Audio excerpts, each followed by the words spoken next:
Entonces ahí estamos grabando. Bueno, muy buenas tardes a todos.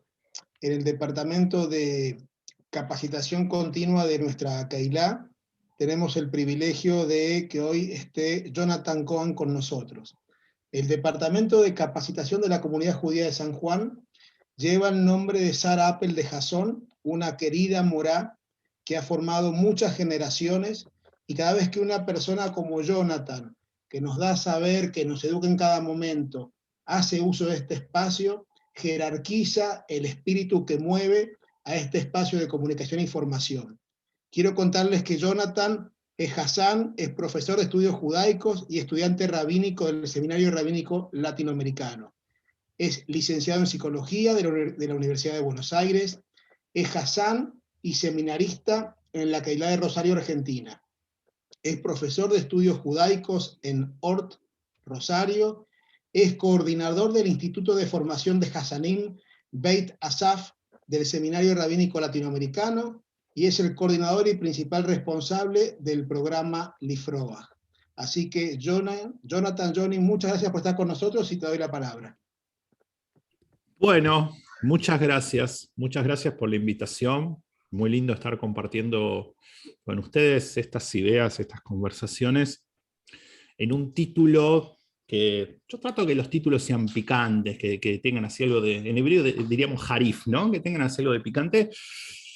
Y esto del judaísmo consciente, yo lo tomé porque vieron que hoy en día se habla mucho de, por ejemplo, alimentación consciente, ¿no? De esto de que uno tiene que estar dándose cuenta de lo que hace. Vamos a hablar quizás hoy, quizás el próximo encuentro, de mindfulness, esta idea que viene del budismo de estar presente también en conciencia. ¿Y por qué de la magia a la mística? Voy a empezar diciendo que el concepto de magia y mística yo lo saco de una de las principales investigadoras en místicas de las últimas décadas, que es Rachel Elior, una profesora israelí, donde ella en su libro sobre mística judía, lo vamos a ver después, pero hace una distinción entre la magia y la mística, que a veces confundimos y pensamos que es lo mismo. Pero bueno, eso voy a dejar para después. Hace muchos siglos estudié psicología, ya hace muchos años me recibí, van a ser 20, y en esa época todavía uno de los referentes era Piaget. Seguramente alguno lo habrá estudiado, lo habrá visto, los que son profesores, ¿no? La famosa psicología evolutiva. Bueno, y Piaget decía que hay estadios en el pensamiento. Una de las características del pensamiento infantil hay dos características. Por un lado, que en general es un pensamiento egocéntrico, o sea, que está centrado en sí. De hecho, para el niño, el bebé, si queremos un poquito más grande, no hay otra cosa fuera del mundo que él. ¿Por qué a los niños les asusta la oscuridad? Porque si no ven el mundo, piensan que el mundo no existe. ¿Sí? Están centrados en sí mismos.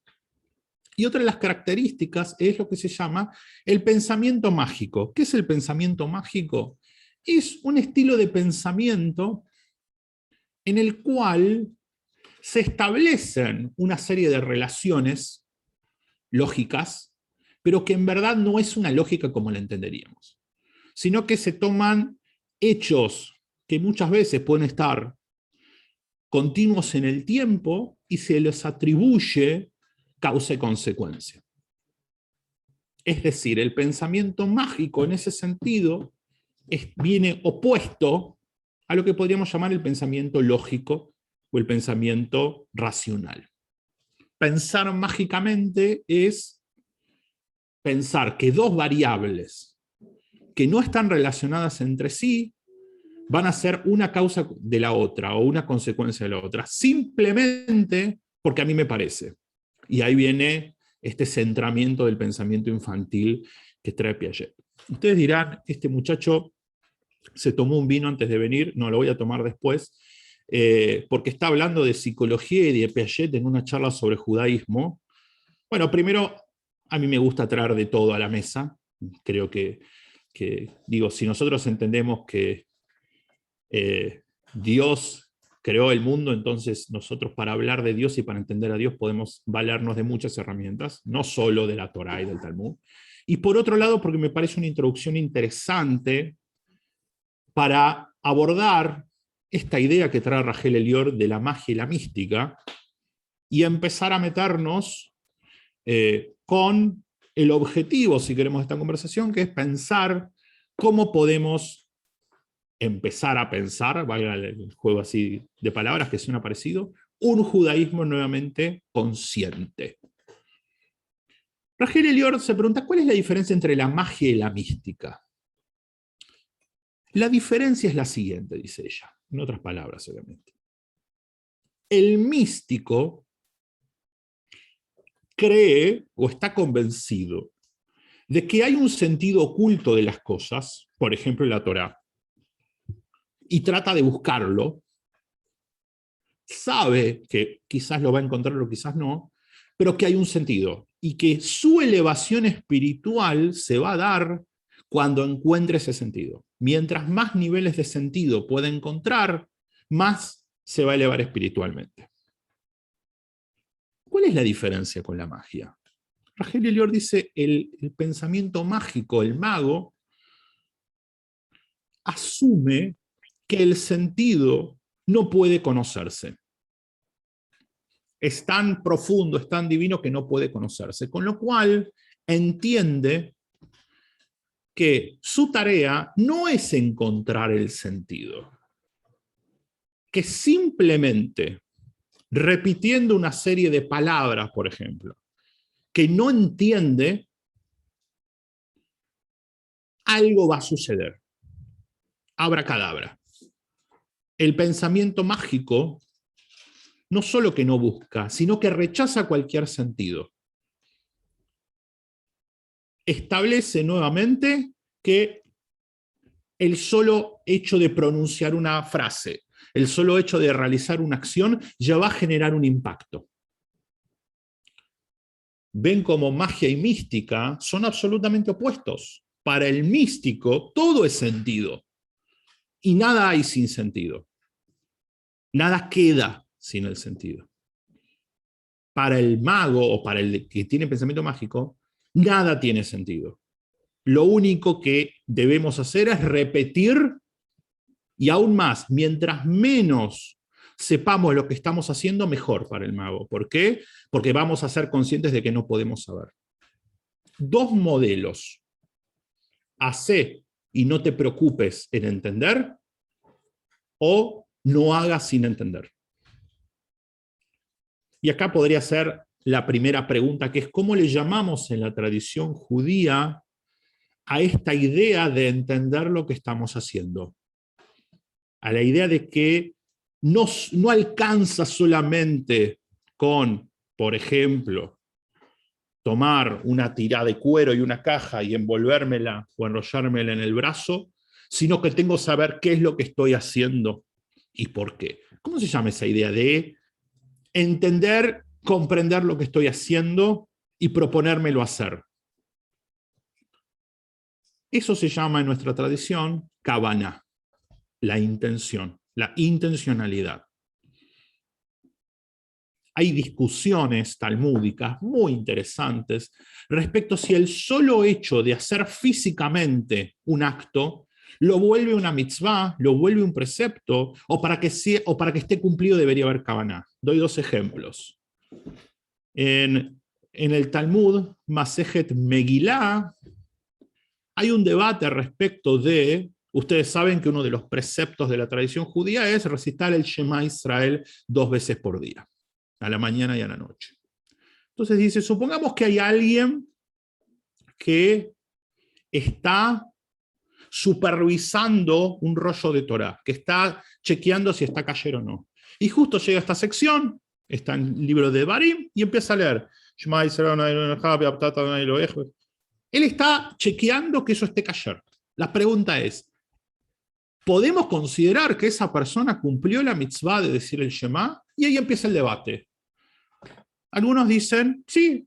¿Por qué? Porque la leyó. Pronunció emitió los fonemas que son los del Shema Israel. Y otros dicen, no. ¿Por qué no? Porque él no quiso decir el Shema Israel. Después se llega a una solución intermedia que es, Si él no quiso hacerlo, pero se dio cuenta de lo que estaba haciendo, vale. Otra discusión parecida, en este caso está en el tratado de Rosh Hashanah, es con respecto al shofar. Tenemos la mitzvah, la obligación de escuchar el shofar en Rosh Hashanah. La única, de hecho, dicho paso les digo. Todo el resto, comer manzana con miel, decir el Avinu Malkeinu, enviar Kartisei Berjar es muy lindo, pero la mitzvah es el shofar. ¿Qué pasa si yo estoy caminando por la calle y resulta que hay alguien que está tocando el shofar? Lo escucho de casualidad. ¿Cumplí con la mitzvah o no cumplí con la mitzvah? O para decir, no, no cumpliste porque no te propusiste escuchar el shofar. Te cayó de rebote. Y otro puede decir, no, pero al fin y al cabo le escuchaste. Nuevamente, ¿cuál es la respuesta? Si ese sonido que escuché, yo me di cuenta que era un shofar y dije, uy, qué bueno que estoy escuchando porque cumplí con la mitzvah, entonces cumplí con la mitzvah. Si pude, en ambos casos, miren qué interesante, en ambos casos, el del Shema Israel y el del shofar, el factor decisivo no es la emocionalidad, no es si me emocioné, si me puse la piel de gallina, no, es el haberme dado cuenta de lo que estaba haciendo, el haber tenido conciencia, que lo que hice fue consciente, no fue automático, ¿sí? Entonces, lo que empezamos a entender es que esta idea de Kavaná no es tan solo el sentimiento, emocionarme, no. Kavaná es llevar una vida judía plenamente consciente de lo que estamos haciendo. No automática, pero tampoco mágica. ¿Por qué no mágica, digo? Muchas veces proliferan explicaciones tal como que no importa que yo entienda o no entienda lo que estoy haciendo. Que no importa lo que entiendo o no que entiendo. Lo que importa es hacerlo. Me paran en la calle. Vení, ponete tefilín. Pero que no sé qué son los tefilín. No importa, ponételo igual. Pero mire que yo no creo en Dios. Ponételo igual. Pero mire que yo ayer me comí un sándwich de jamón y queso. Ponételo igual. Aparentemente, aunque no tenga idea de lo que estoy haciendo. Aparentemente, aunque no quiera hacerlo. Aunque solamente lo esté haciendo porque me están pagando, pareciera que cuenta igual. Eso es pensamiento mágico. Eso es pensamiento mágico. Hay que poner la mezuzá en casa porque si vos la ponés, no te van a entrar a robar. No, no querés que te entre a robar, ponete ADT, ponete una alarma en tu casa. La mezuzá no te va a proteger que te roben. Comer kasher no te va a hacer más sano. Ponerte los tefilín no te va a hacer que te vaya mejor en los negocios. La vida no funciona así. La vida no funciona así. Pero el pensamiento mágico, señoras y señores, vende. Y mucho. Pierda 10 kilos en 2 semanas sin esfuerzo y comiendo todo lo que usted quiere. ¿A alguien le funcionó alguna vez eso? Hágase rico en 2 días sin poner plata. ¿A alguien le sirve eso? ¿Alguien alguna vez? No. El secreto de la felicidad en un curso de 5 clases. La vida no funciona así. Pero si bien nosotros nos reímos de estas cosas, cuando estas cosas penetran nuestro judaísmo, la tomamos muy en serio y les hacemos caso. Hacete de acá porque esto va a ayudar a que se eleve el alma de tu ser querido fallecido. ¡No! Hacete de acá porque es lo que es tu deber como judío para con el prójimo. Hacete de acá para honrar la memoria de quien no está, para continuar su legado. No es pensamiento mágico, no es abracadabra. ¿Alguna vez escucharon la interpretación de que uno tiene que decir el Kadish porque el Kadish ayuda a que el alma de una persona se eleve? Levante la mano. ¿Sí? ¿Qué pruebas tengo yo de esto?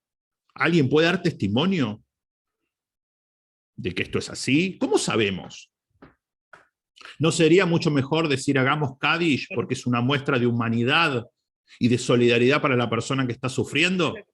Grandes diferencias con el cristianismo. ¿Sí? Una de las grandes diferencias. No sé quién está hablando. A ver, yo diría lo siguiente. Últimamente, el haber compartido algunos espacios con personas de otras confesiones me da a entender de que el pensamiento mágico y el pensamiento místico lo encontramos en todas las religiones. Es decir, hablo desde mi humilde opinión y desde mi limitado conocimiento. Yo no sé si podría afirmar que el pensamiento mágico es propio de determinada religión, y voy a arriesgarme a aseverar una hipótesis que está basada absolutamente en nada porque no la investigué. Yo creo que muchas veces el pensamiento mágico infantil, centrado en uno mismo, es una característica psicológica que disfrazamos de convicción religiosa. Y hasta me animaría a decir que grandes teorías teológicas son, en verdad, solapadamente neurosis personales. Es un mecanismo humano prácticamente desde los albores de la historia, lo que llamamos la proyección. Mis propias inseguridades las transformo en verdades religiosas. Justo hace unos días tuve hoy tuve una conversación, estábamos viendo justo el libro de Ruth con unos alumnos y hablamos de este tema. Es fácil y es simple justificar nuestros propios prejuicios e inseguridades amparándonos en la religión. Yo no soy racista, es que lo dice la Torá. Yo no soy homofóbico, es que lo dice la Torá. No. Yo no soy supersticioso, es que lo que dice la tradición. No. Empecemos por atrás. Empecemos por el principio. Seguramente, como todos, tenés una serie de prejuicios, pero en vez de asumir que son tus prejuicios y hacerte cargo, te desresponsabilizas. Es decir, no, esto es lo que dice la Torá. Yo no soy discriminador, es que la Torá me dice que al no judío hay que tratarlo así. No, la Torá no dice eso. El pensamiento mágico y el místico, buscarle sentido a las prácticas o hacerlas ciegamente, es previo a la religión.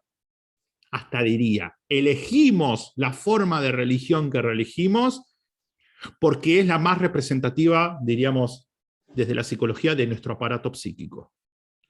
Diría, dime a qué sinagoga vas y te diré quién eres. Hubo un momento donde la gente iba a la sinagoga que iban sus padres. Si eras sefaradí, ni se te ocurre un ashkenazí, y viceversa. Hoy en día, las sinagogas sefaradíes están llenas de ashkenazim, las sinagogas ashkenazí están llenas de sefaradí. Entonces uno podría decir, quizás elijo el modelo religioso que elijo el rabino que elijo los libros que elijo, porque son los que más se ponen en sintonía con mis propias concepciones internas, pero que yo pienso que en verdad no son mías, son de la religión. Me creo dioses a los que después digo que esos me crearon a mí. Y entonces llegamos a un punto clave en esta conversación y en un ratito abrimos el juego. No hay posibilidad de un judaísmo responsable y consciente si no hay judíos responsables y conscientes. Repito, no hay posibilidad de un judaísmo responsable y consciente si primero no tenemos judíos responsables y conscientes. Mis ideas teológicas van a llegar tan alto como mi propio desarrollo personal. Todas mis inseguridades todas mis inhibiciones, todos mis prejuicios personales se van a transformar en una vida religiosa de la misma forma. Con lo cual, si queremos hablar de un judaísmo responsable, de un judaísmo consciente, de un judaísmo de la verdadera kavaná de la intención, antes que criticar y demoler a las instituciones religiosas y comunitarias, tenemos que deconstruirnos a nosotros mismos. Tenemos que hacer un viaje hacia adentro. ¿Cuál es el pasaje que marca el inicio del pueblo judío? ¿Alguna vez se lo preguntaron? Si deberían elegir un momento en la Torá donde a partir de ahora empieza el pueblo judío, ¿cuál sería? Es complejo. A mí el que más me gusta es Lej Lejá, cuando Dios le dice a Abraham, inicia tu viaje. Pero la frase más lógica y esperable, seguramente tenemos acá gente que conozca hebreo, no es Lej Lejá, sería Lej, andá. ¿Qué es Lej Lejá? Andá para vos. Pero también Lej Lejá puede traducirse como andá hacia vos. Le es hacia, anda hacia vos mismo. La única forma que tiene Abraham de entrar en una nueva fase de la religión, de la historia de la humanidad, es en un viaje introspectivo. Abraham tiene que destruir sus propios dioses. El viaje físico de Abraham es a la vez un viaje espiritual. Todos sabemos que, como decía el gran profeta rosarino Lito Nebbia, dicen que viajando se fortalece el corazón. Bueno, hay algo de eso. El viaje físico, los viajes físicos de nuestro pueblo, según la mística, también son viajes espirituales. Y el Lej Lejá de Abraham es básicamente un viaje hacia descubrirse en su naturaleza todos los dioses que él tiene que destruir, todos los prejuicios que tiene que desandar, llegando al punto máximo de defender más la vida del otro que la de su propio hijo. La vida de los habitantes de Sodoma y Gomorra, por ejemplo. No voy acá a defender lo que hace Abraham con Yitzhak porque es muy complejo, pero lo que digo es, no hay crecimiento teórico si no hay viaje interno, si no hay autodescubrimiento. Para algunos será con psicoterapia, para otros será leyendo, para otros será viajando. Pero claramente, y acá voy a seguir a Maimónides, no hay posibilidad de comprender el judaísmo si no es a través de entenderlo como un sistema de vida de autodescubrimiento y de complejidad intelectual creciente. Como dijo el gran filósofo Levinas, el judaísmo es una religión para adultos. No es una religión infantil. Si uno quiere abracadabra, se equivocó de boliche. Porque no hay abracadabra. ¿Qué más evidencia de que no hay abracadabra que un pueblo que por aferrarse a su idea y a su concepción teológica monoteísta, que no admitía idolatrar a ningún valor y a ningún ser humano, terminó siendo perseguido y masacrado? No es magia. Ser el, entre comillas, pueblo elegido no nos dio demasiados privilegios, señores. Todo lo contrario. Todo lo contrario. Para la halajá, mientras que para ganarse el olam habá, el mundo venidero, un no judío tiene que cumplir 7 preceptos, el judío tiene que cumplir 613. No es negocio. No es negocio. Si somos el pueblo elegido, bueno, hicimos un mal negocio, evidentemente, porque la existencia judía ha tenido muchos pesares. Con lo cual, nuevamente la idea de el judaísmo consciente, que ya también en el próximo encuentro vamos a trabajar más sobre algunas ideas o algunos posibles modelos, qué podemos hacer en nuestras comunidades para que nuestro judaísmo sea más consciente, me saca de este pensamiento lineal, mágico, en el cual yo entiendo que mi objetivo como judío es una palabra que a mí la detesto, cumplir. hay que cumplir. Hay que cumplir las mitzvot. No, yo cumplo con la FIP cuando le pago todos los meses el monotributo. No hay que cumplir, hay que disfrutar, hay que vivenciar, hay que experimentar. ¿Sí? De hecho, miren qué interesante, en hebreo, en la halajá, cumplir mitzvot se dice lekayem, kium mitzvot. Pero kayam no es cumplir. Kayam es erguido, sostenido. De Dios decimos el Jaibe Kayam, ¿sí? El Dios vivo, el Dios que está firme. Es sostenerse en las mitzvot y es muy diferente. No es cumplir. Cumplir es, bueno, hago lo mínimo indispensable y cumplí. No, no, no. Al punto que ustedes saben que la mística dice que una mitzvah sin kavaná, que hacer un acto religioso sin su intención, es como un cuerpo sin alma. Y en esto traigo, y ahora abrimos el debate, al gran pensador judío del siglo XX, para mí uno de los grandes, que es Abraham Yoshua Heschel. No creo en la idolatría, pero si debería elegir un ídolo sería Heschel. Heschel decía, ojo con el conductismo religioso, ojo con el automatismo,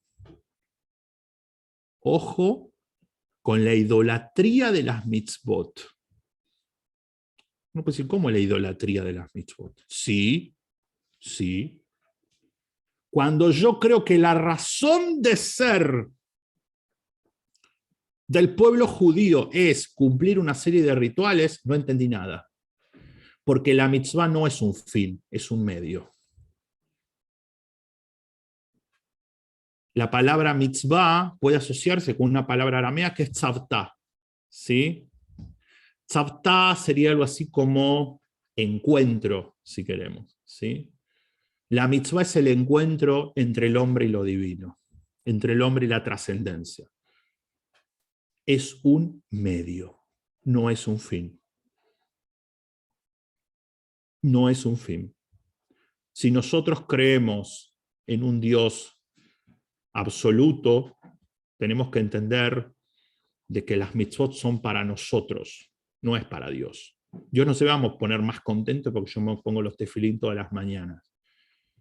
Si Dios se va a poner contento porque yo soy una mejor persona y los tefilín me tienen que ayudar a ser una mejor persona. No son, nuevamente, un fin.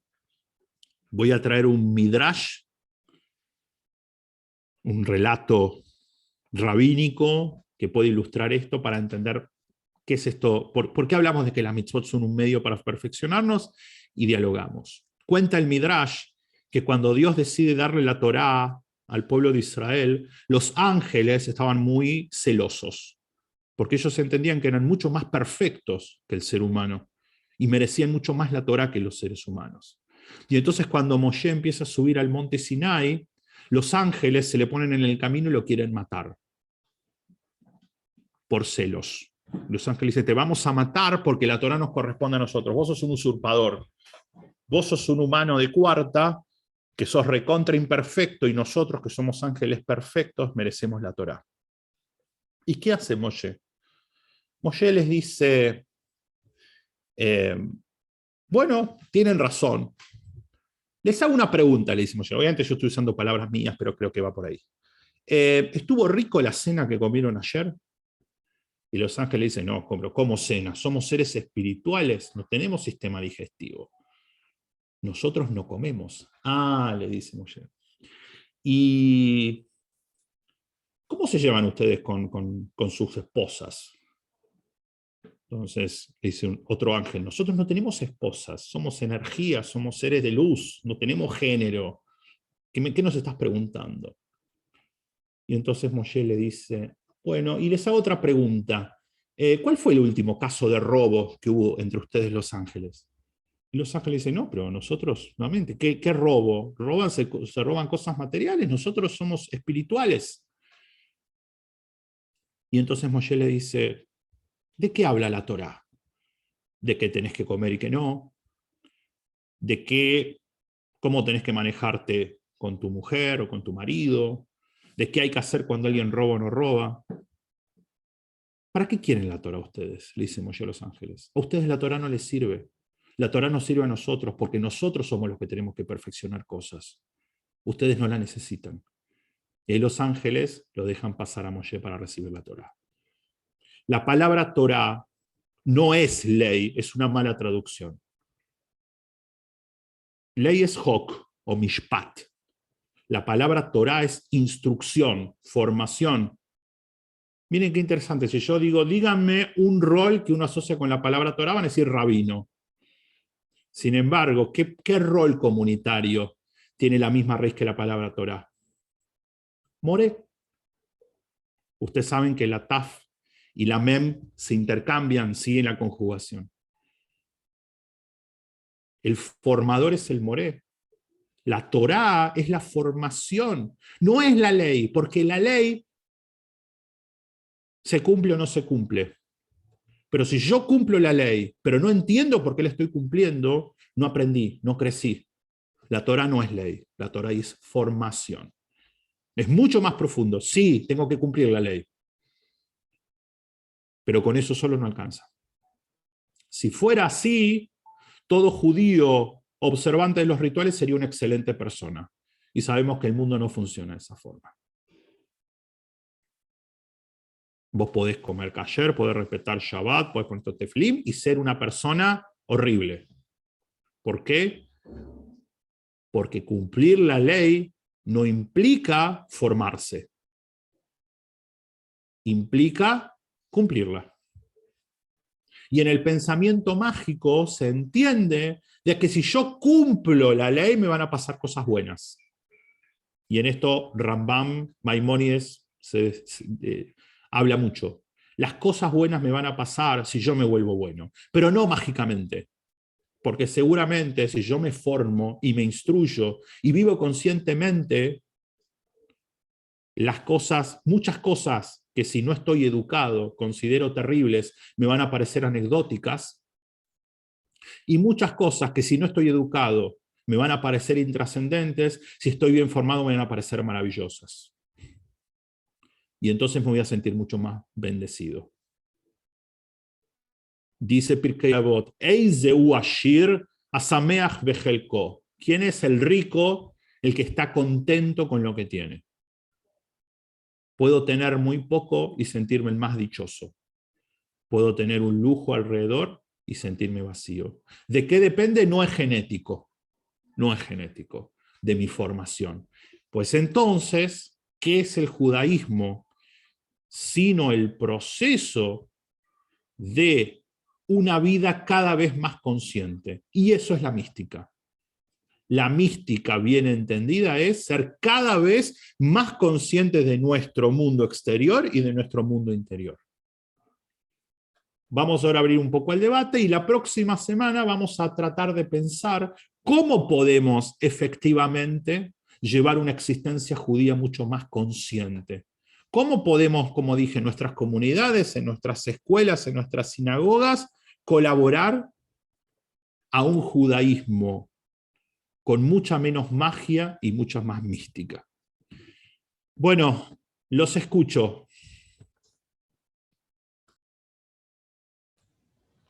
A ver, Johnny, muy interesante lo que decís, lo eleva a uno. Deduzco que por lo que nos has comentado, que unís vos judaísmo a religión. Es decir, el judaísmo probablemente que tiene sus raíces en la religión, en el idioma, en la historia, en un país, en una cultura, aquel que no sea religioso no es judío. Excelente pregunta. Y acá tenemos que ponernos pulcros con los términos. Creo que hay como juegos de palabras que hay que desandar. Más que de religión hablo de espiritualidad, que creo que son dos cosas diferentes. Religión es una institución. que tiene sus ministros, tiene su clero. Me gusta más la palabra espiritualidad. Y creo que sí, no es lo mismo judaísmo que pueblo judío. El pueblo judío es un conjunto étnico que comparte una historia en común y, como bien vos decís, Alberto, tiene un aspecto espiritual y tiene un aspecto cultural, nacional, idiomático. Lo que voy a decir por ahí no es muy políticamente correcto, pero lo voy a compartir con ustedes porque ya me siento un poco amigo de cada uno. A mí, lo que me interesa es la espiritualidad. ¿Qué quiero decir? No creo que por ser judío tenga que celebrar cada decisión que toma el gobierno de Israel, simplemente por ser judío. No creo que sea lo mismo estudiar la Torá que comer varéniques. No creo que sea lo mismo leer el Talmud que leer un libro porque lo escribe un autor judío. Creo que hay elementos culturales que son muy, muy valorables. Soy el primer amante de Freud, de Kafka, de Einstein y de Spinoza. Claro que sí. Y los admiro, y los leo y los disfruto. Pero no porque un autor sea de origen judío va a ser representativo de la espiritualidad judía. Porque esto nos lleva a un camino que en última instancia es muy difícil de separar de ciertos sentimientos de todo lo judío es bueno por ser judío. Y yo creo que no. Hay literatura judía maravillosa y hay literatura judía que no vale nada. Hay películas de temática judía que son excelentes y hay películas de temática judía que mejor olvidarlas. No porque una comida sea una comida judía es rica. Porque por otro lado, yo muchas veces encuentro en literatura no judía, en piezas de música no judía, en películas sin temática judía, una espiritualidad mucho más cercana a mi espiritualidad judía. A mí me conmueve mucho más Johann Sebastian Bach, que lo que me puede conmover el reggaetón que hagan en Israel. Creo que cultura judía es una cosa y espiritualidad judía es otra. Y no, ninguna de las dos es mejor, pero hay que distinguir. ¿De qué hablamos cuando hablamos de judaísmo? Si judaísmo es todo lo que hacen los judíos, entonces es problemático. Porque ponemos en el mismo nivel, nuevamente, a Netanyahu que al rey David. O porque básicamente entendemos que para un chico es lo mismo leer la Torá que ver Fauda. No. Es súper entretenido Fauda. Y obviamente si quiero mostrar algo de la realidad del conflicto árabe-israelí lo voy a usar. Pero no reemplaza la Torá. No reemplaza la Torá. Y particularmente una de las, no es la palabra luchas, pero sí una de las empresas que me propongo es sacarle a la ortodoxia el monopolio de la Torá y del Talmud. Que dicho sea de paso, en ningún momento nos lo robaron nada, nosotros lo dejamos. En algún momento los judíos seculares, liberales, llamen el nombre que quieran, nos sentimos avergonzados, nos dio vergüenza decir leamos la Torá. Y entonces en vez de leer la Torá, pensamos que cualquier cosa se reemplaza por la Torá. Y no. La Torá es la Torá. No creo, te voy a decir algo, Alberto, no creo que la Torá sea la palabra divina en el sentido clásico. Yo creo que la Torá es un documento humano, pero tiene una santidad porque es la voz de la experiencia del encuentro judío con lo divino. Adoro Sholem Aleichem, pero no es reemplazable la Torá por Sholem Aleichem, nuevamente por Fauda, o por poco ortodoxo, por lo que sea. Creo que tenemos que volver a revalorizar la Torá como nuestra base de sabiduría. Porque si no, nuevamente, corremos el riesgo de poner todo en un mismo nivel. Uno de los rituales más interesantes que tenemos es la Abdalá, el ritual con el cual separamos los días festivos de los días comunes. Abdalá es distinción, y en la Abdalá todo el tiempo decimos que distinguimos entre el día y la noche, entre lo sagrado y lo profano. Es importante distinguir. Vivimos en una época donde lo políticamente correcto es que todo tenga el mismo valor. Y yo creo que todo no tiene el mismo valor. Creo que porque algo sea de origen judío, no necesariamente lo va a hacer en línea con la espiritualidad judía, y viceversa. Puedo encontrar un autor que no tenga origen judío y que su visión sea mucho más en sintonía con la espiritualidad judía. Te doy una experiencia personal. En los cursos que a veces damos, se suma participantes que vienen de otras creencias religiosas. Y en muchos casos encontramos una finitud, una afinidad entre sus ideas y las nuestras que me parece maravillosa. Y además que hay otro problema. Si porque algo pertenezca al pueblo judío, lo vamos a elevar a la categoría de santidad, le abrimos la puerta a muchos oportunistas que enarbolando la bandera de pueblo judío están buscando el beneficio propio. Un político no es bueno por ser judío, por ósmosis. Puede ser bueno o puede ser malo. Nuevamente, un producto cultural no necesariamente es bueno por ser judío. Entonces, en ese sentido digo, sí, claramente hay pueblo judío y hay, si querés llamarlo, religión judía. Pero no es lo mismo. Tienen historias diferentes y tienen conceptos diferentes. Y cierro con esto, nuevamente, es muy importante que nuestros chicos conozcan acerca de historia judía y la cultura del pueblo judío, porque es su pueblo. Pero no necesariamente eso es espiritualidad judía. Y tenemos que dedicar tiempo a estudiar Torah. A mí una de las cosas que más me preocupa es cómo en muchas comunidades el rabino habla de todo menos de Torah.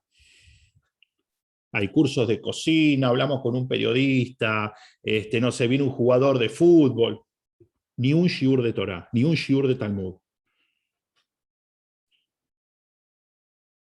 Y entonces nos convertimos en básicamente espacios para judíos, donde los judíos hacen cosas, pero donde la única intención es que los judíos estén juntos. ¿Para qué? Nadie sabe muy bien.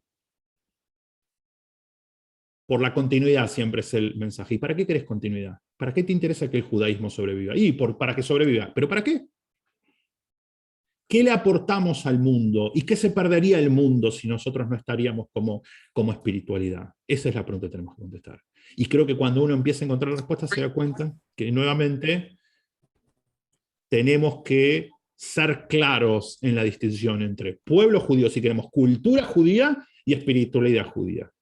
Marshall Mayer decía la Torah en una mano y el diario en la otra. Perfecto, pero tampoco el diario en las dos.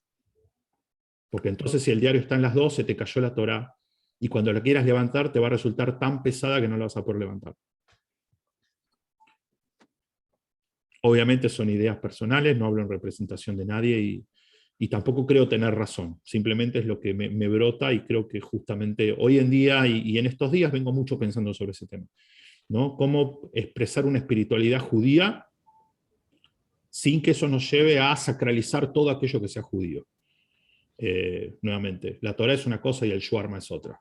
Es tan importante lo que decís, que los que somos hijos de inmigrantes y tomamos, diríamos, más esta vertiente de la Torah, las costumbres, etc. La problemática en las comunidades actuales es que nuestros hijos y nuestros nietos, aunque se digan judíos, de Torah probablemente o de espiritualidad no sepan nada. Es decir, esta falta de espiritualidad podría estar marcando el rumbo de la desaparición del judaísmo de la diáspora, probablemente. Exacto. ¿Sabes por qué? Porque tus padres, mis abuelos o mis bisabuelos, estaban sobreviviendo. Y cuando estás sobreviviendo hay que sobrevivir. No te puedes dar el lujo de pensar algunas cosas, hay que sobrevivir. Y ellos lo único... A ver, obviamente, como dice Pirkei Avot, ¿en qué más en Torah? Si no hay harina, no hay Torah, obviamente. Si no haces un hospital, si no construís una escuela, si no haces un cementerio, no puedes hablar de judaísmo. Lo hicieron. Y Kol HaKavod, felicitaciones por lo que hicieron. Porque gracias a ellos estamos hoy en día. Ellos tenían que sobrevivir. Y entonces el objetivo era, cásense con judíos y tengan hijos porque hay que sobrevivir, hay que perpetuar la especie. Ok. Ahora, una vez que sobreviviste, una vez que te asentaste, que te pudiste enriquecer, ahí viene el verdadero desafío. Porque como vos bien decís, Alberto, y es muy precisa tu mirada, vos vas a una tnuá y a los chicos les enseñan Rikudim y les enseñan las canciones, y pareciera que Torah es tabú. Nadie habla de la parashá. Y no te digo hablar de un lugar religioso, hablar de lo social. Vos podés ser de la Yomer y hablar de la parashá. ¿Cuántas cosas enseñamos de tzedaká? Hay que tratar bien a la viuda, al huérfano. ¿Por qué? Porque nos acordamos de la espiritualidad cuando estamos en apuros. Cuando nos empieza a ir bien, ya no nos acordamos. Justo leímos en la parashá de la semana pasada que Moshe le dice al pueblo, tengan cuidado cuando entren en la tierra de Israel, porque les va a empezar a ir bien. Y el problema espiritual empieza cuando te empieza a ir bien. Cuando a Ahora, vos con no... esta Sí, postura, Johnny, perdón ¿qué pasa con el Estado de Israel, donde el 90%, diríamos, va a la sinagoga en Rosh Hashanah, en Kippur, exacto. pero en el Voy resto de su a... vida no es una vida espiritual judía, entonces, en los términos que vos estás Exacto. planteando? Voy a decir algo, Alberto, y acá alguno se va a enfurecer. El Estado de Israel es un éxito político y un fracaso espiritual. Nadie le puede cuestionar al Estado de Israel su progreso económico, militar, científico, Kol HaKavod. Espiritualmente, reprobado, venga marzo a rendir. Hubo un proyecto en Israel cuando para formar el Estado Ben Gurión necesitaba el apoyo de los Haredim, de los ultraortodoxos, y entonces le dio el monopolio de la religión. Y la religión oficial era algo tan de pensamiento mágico, algo tan infantil, que el 90% ilustrado con 4BA y con startup dijo, esto a mí no me interesa. Hablemos de otra cosa. Y sí, el Estado de Israel espiritualmente es un fracaso. El proyecto judaico de Israel fracasó estrepitosamente. Estrepitosamente. Por eso hoy en día, espiritualmente, aunque hay proyectos interesantes en Israel, todavía el centro espiritual del pueblo judío está en Norteamérica y no en Israel. ¿Por qué? Porque se decidió monopolizar la espiritualidad, y eso es lo peor que puede pasar. Nunca al pueblo judío le gustaron los verticalismos, nunca. Somos un pueblo rebelde, Am Sheoref, dice la fuente, es un pueblo cabeza dura. No nos gusta un solo discurso, no nos gusta el totalitarismo. Lo llevamos en las venas, por eso en cada revolución que hay siempre hay un judío metido. Y entonces viene Israel y te dice, ¿sabes qué? ¿Querés ser espiritual? Te tenés que vestir de negro, ponerte barba y hacer lo que yo digo. Ah, pero yo no me quiero vestir de negro, me quiero vestir de gris. No sirve entonces, sos laico. Y por otro lado tenés una masa de un 90%, 80% laico, que ya se resignó a una vida sin espiritualidad. Que se resignó porque ya le cuesta mucho entender que hay una posibilidad de ser judío que no sea esa. Gran enseñanza del Estado de Israel. 2, número 1, no confundas éxito material con éxito espiritual. Número 2, en asuntos espirituales nunca monopolices. Nunca le des el control a una persona o un movimiento, porque vas a dejar a todos afuera. Nunca funcionaron los proyectos totalizantes en el judaísmo. Nunca. Entonces, claramente, lo que vos decís es absolutamente cierto. Éxito material, pero fracaso espiritual. Es lo que le decíamos ya al pueblo. Ojo cuando les vaya bien. Estos halutzim, que venían a secar los pantanos, a su forma y de su socialismo, eran súper espirituales. Súper espirituales. Hoy en día, vos vas a Israel y te encontrás con otro Israel, donde ha progresado mucho, pero pareciera que el único objetivo es hacer plata. Donde pareciera que el modelo de éxito es un modelo absolutamente de éxito económico. Pero nuevamente no es la culpa del secularismo israelí, es un modelo que tiene que cambiar.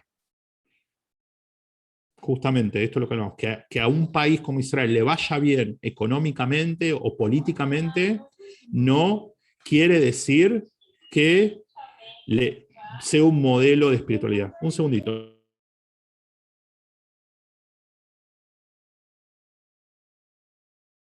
Entonces, con lo que vos decís, sí. No, nuevamente, volvemos a lo que abrió esta conversación hace unos minutos. No confundamos lo material con lo espiritual. Y no confundamos pueblo judío con espiritualidad judía. Son dos cosas diferentes. Veo algunas luces de esperanza en Israel. De a poco van surgiendo movimientos que empiezan a proponer nuevas espiritualidades. Pero va a llevar tiempo, porque venimos de muchas décadas donde básicamente, como vos bien decís, el único vínculo de un israelí con la religión es cuando tiene que ir a la oficina del rabino que le firme que se casó, y nada más. Por eso uno ve que, nuevamente, es un proyecto que tiene que deconstruirse. Y en algún momento tratar de fusionar una identidad nacional secular con una identidad espiritual. Porque si solo hay identidad nacional, la espiritualidad se vuelve nacionalismo. Nuevamente, son debates, pero creo que sí. Claramente tenemos un problema con Israel en relación a la espiritualidad. Y bueno, yo por lo menos admito que más de una vez me siento preocupado porque Israel siga un camino que ya han transitado otros países de Medio Oriente, que eran absolutamente tolerantes, pluralistas, y fueron cooptados por fundamentalismos que los volvieron teocracia. Quizás estoy encendiendo luces de alarma que no merecen ser encendidas, pero Teherán en los años 60 no era muy diferente de Tel Aviv hoy en día. Nadie imaginaba que iba a venir un tipo como Khomeini y iba a tomar el poder, y lo que pasó. Tenemos Khomeini en potencia en Israel. Los tipos que quieren todo el tiempo hacer atentados contra los árabes, los que quieren volar el monte del templo. Está en la sociedad israelí conseguir anticuerpos. ¿Y cuáles son los anticuerpos? Una espiritualidad responsable. Volvemos al origen. Una espiritualidad que trascienda esta antinomia entre religión y secularismo. Que sea espiritual y a su vez esté conectada con el mundo. Se puede, porque en otros países ha funcionado. Quizás el modelo de mayor éxito es el de Estados Unidos, de la comunidad judía de Estados Unidos. Yo sé que como latinoamericanos a veces nos pica un poco el tema de mirar todo el tiempo hacia el norte, pero debemos reconocer que aunque tiene sus bemoles, hay una integración entre lo espiritual y lo nacional muy interesante que sucede en América del Norte y creo que en América Latina también. Los judíos latinoamericanos tenemos mucho que enseñarle a los judíos israelíes de cómo conciliar la identidad nacional con la identidad espiritual. Por eso muchos movimientos en Israel están surgiendo de parte de rabinos y de líderes latinoamericanos, ¿sí? Porque traemos un poco eso. Bueno, son casi las 8, no sé si hay más comentarios, preguntas. Te agradezco, Alberto, porque la verdad hiciste 2 preguntas que eran 2 bombas atómicas, diste en la tecla y pudimos construir conocimiento. Así que cola acabado. Felicitaciones por estas preguntas, que fueron de mucha apertura.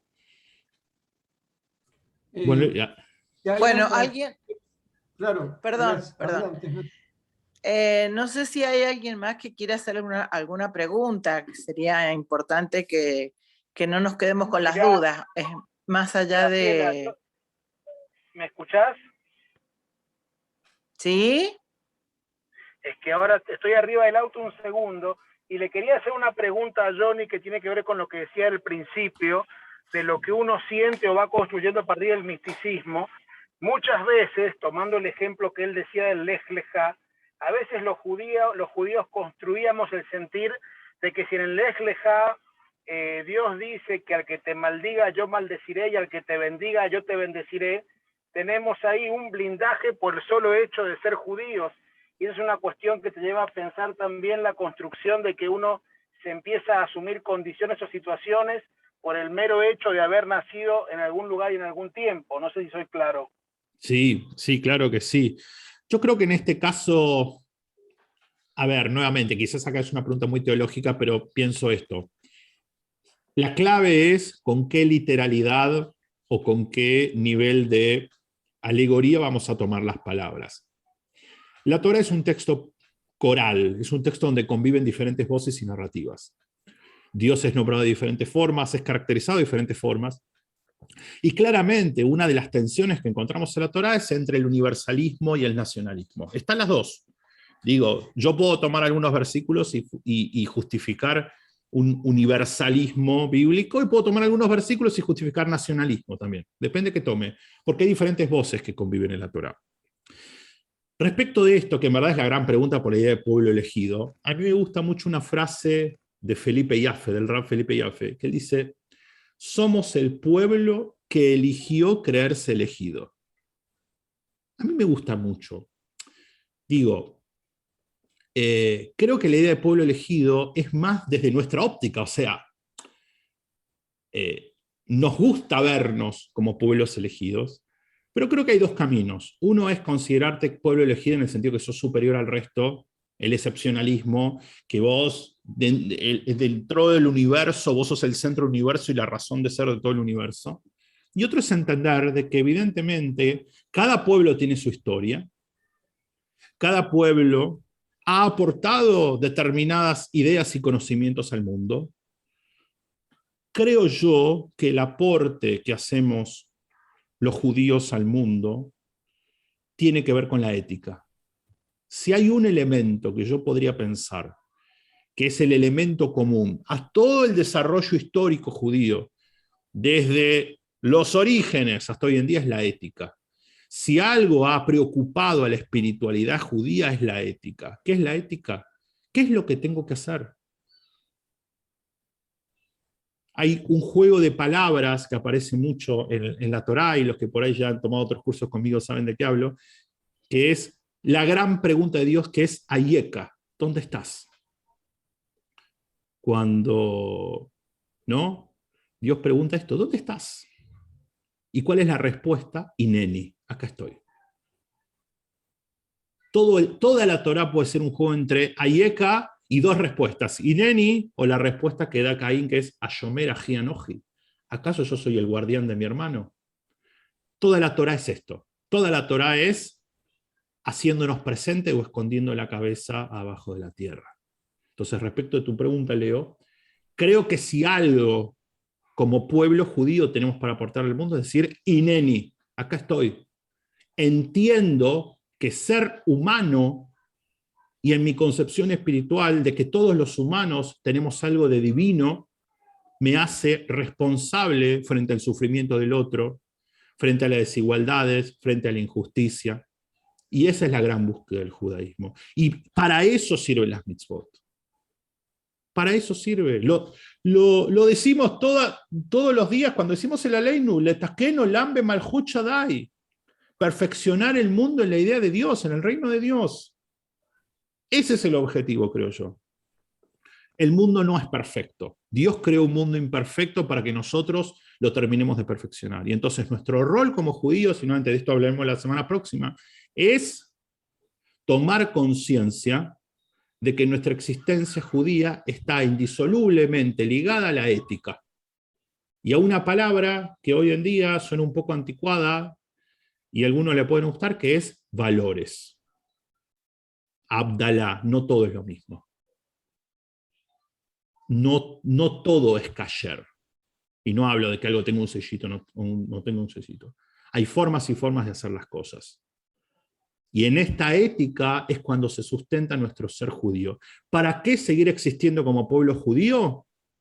Para seguir llevando un mensaje de ética donde tengamos que llevarlo. Chona, vos ibas a hablar. Sí, quería hacer una pregunta. Adelante. ¿Cómo se considera dentro de la historia el secularismo y el laicismo? Muy bien.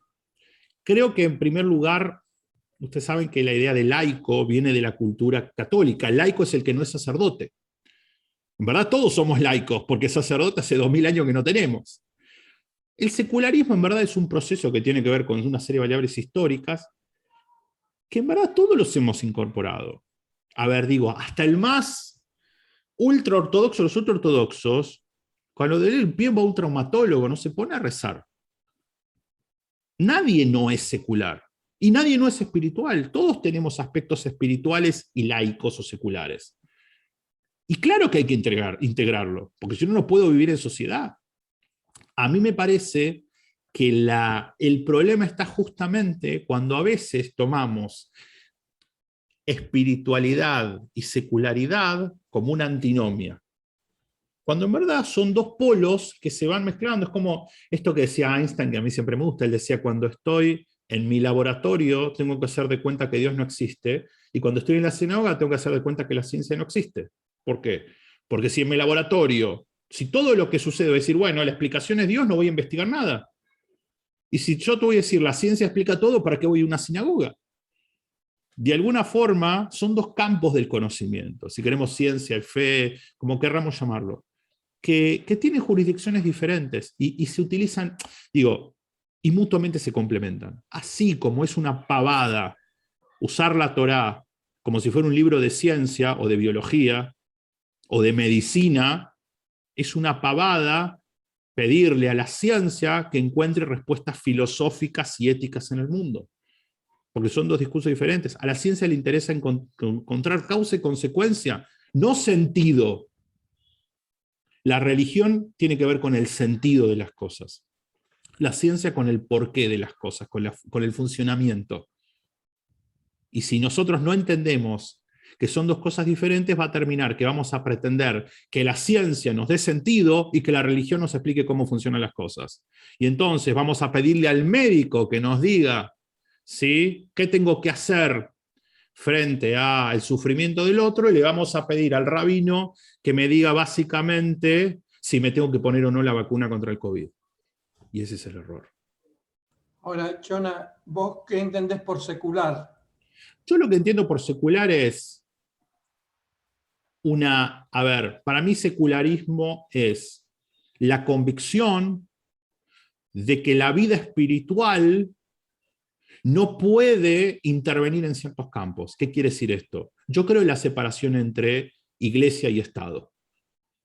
Yo creo que un rabino, que un cura no debería opinar en temas científicos. ¿Por qué?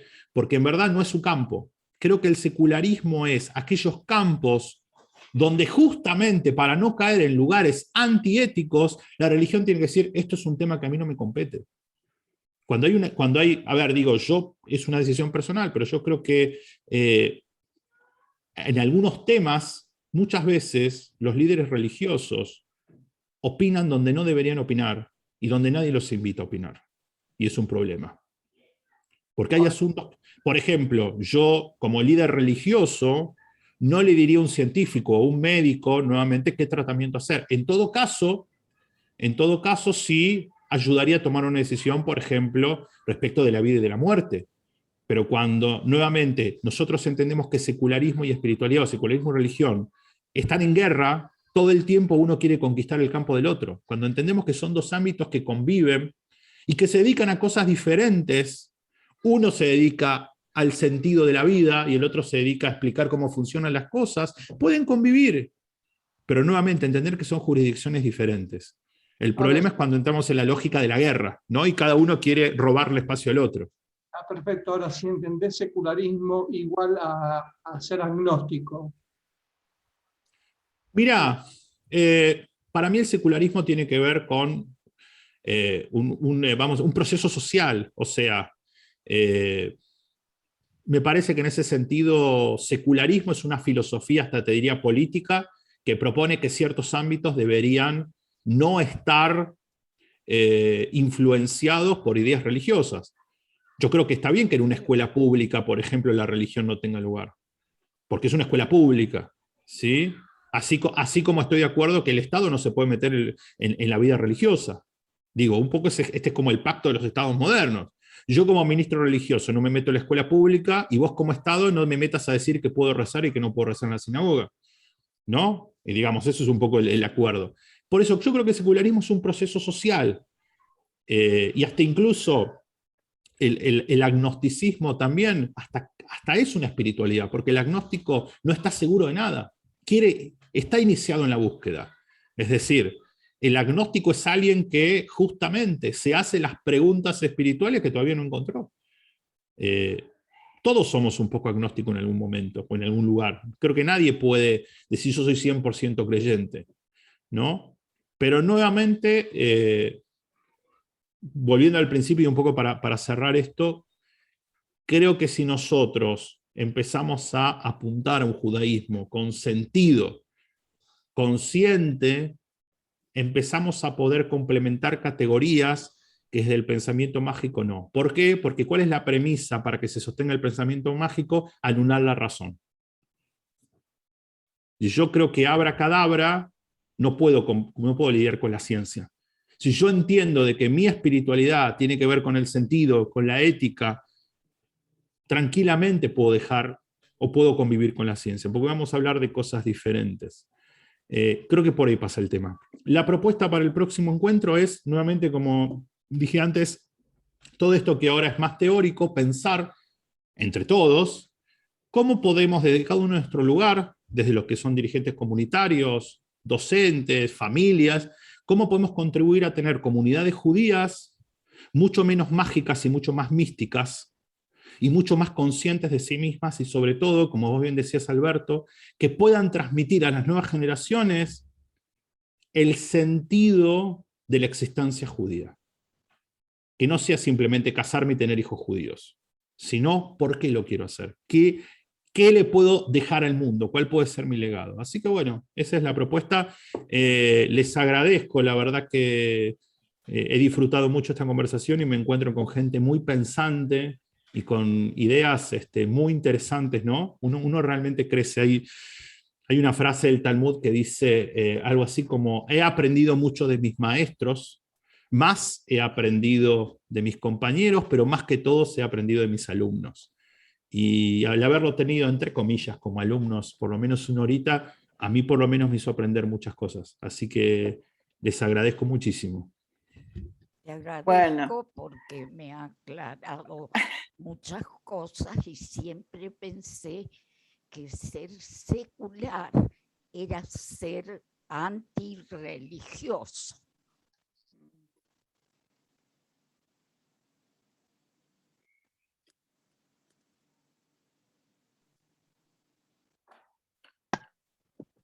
No se ¿nos escucha? escuchan, no se escuchan. Iba a decir que muchas veces los más antirreligiosos son líderes religiosos que con sus conductas y con sus dichos espantan a la gente de cualquier posibilidad espiritual. Muy bien. Bueno, Leo, muchísimas gracias por el espacio. Gracias. Ahí te va a saludar Graciela, que le hemos dado las palabras de cierre y excelente la actividad. No, no, bueno, Leo tenía que hacer una escapadita para otras cosas, así que me dejó encargada a mí que agradeciera tu participación. Creo que todos tenemos para aprender, o sea, yo soy docente y coincido totalmente que uno aprende de las preguntas de los alumnos, y me parece que acá hay una cuestión, desde mi punto de vista, ¿no? Y lo dejo también como una pregunta, hay una cuestión clave que tiene que ver cómo se aprende todo esto que vos tratás de transmitir, ¿no es cierto? Porque el problema de que ya hemos llegado a la situación en donde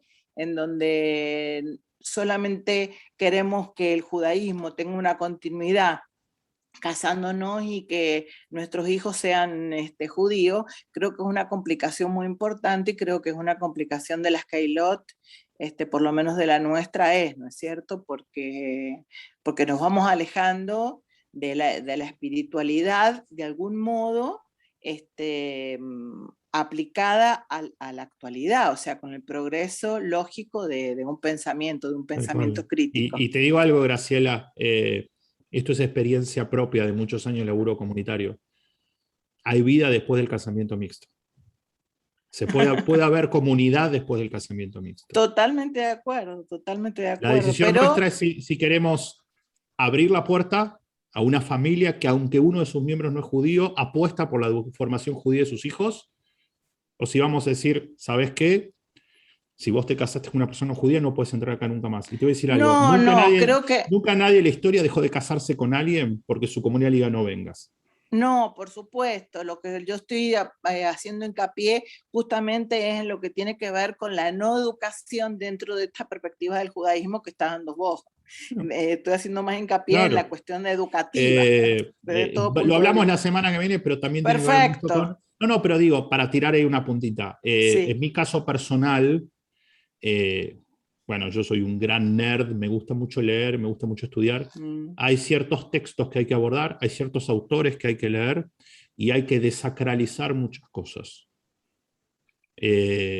Ciertas ideas, ciertos modelos que a nuestros padres les sirvieron y a nuestros abuelos les sirvieron, quizás a nosotros no nos sirven. Y entonces, así como Abraham, para iniciar su camino, le revienta todos los ídolos a su padre, aunque lo amaba, pero entienden que en su vida espiritual esto ya no va, quizás nosotros, aunque amamos a nuestros padres y amamos a nuestras generaciones que pasaron, tenemos que deconstruir un montón de ideas que ellos tenían, que en esta nueva generación, y a los que se vienen, a los sub-20, no les va a servir para nada. Sobre todo la idea, como hablamos siempre, de, como vos bien decís, que pareciera que la única razón de ser es reproducirse con alguien judío.